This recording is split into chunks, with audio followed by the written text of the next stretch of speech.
মন খারাপ, মন খারাপ এটা খুবই স্বাভাবিক বিষয়।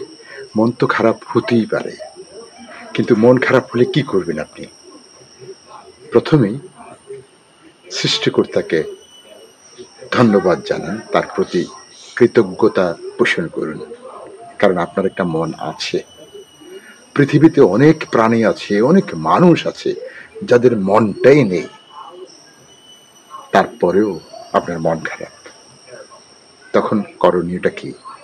আমি যা করি, যখন খুব মন খারাপ, কোনো কিছুই ভালো লাগছে না, কেউ যাতনা দিয়েছে, কষ্ট দিয়েছে, তখন একটা গাড়ি ধরি, শহরের ঘিঞ্জি পরিবেশ থেকে বেরিয়ে যাই, তারপরে নিরিবিলি শান্ত জায়গায় নেমে পড়ি, তারপরে হাঁটা শুরু করি, গন্তব্যহীন হাঁটা। হাঁটতে হাঁটতে চতুর্দিকে তাকিয়ে এরকম এরকম এরকম রংগুলো দেখি। তারপরে দেখা যায় এক সময় মন খারাপের কথা আমি ভুলে গেছি, মনটা ভালো হয়ে যায়।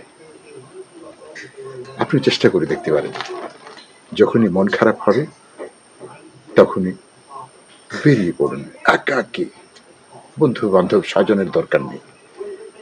তারপরে হাঁটতে শুরু করুন, গন্তব্যহীন হাঁটা। দেখুন এক সময় আপনার মনটা ভালো হয়ে গেছে। ট্রাই করে দেখুন, তারপরে আমাকে কমেন্ট করে জানান। ধন্যবাদ।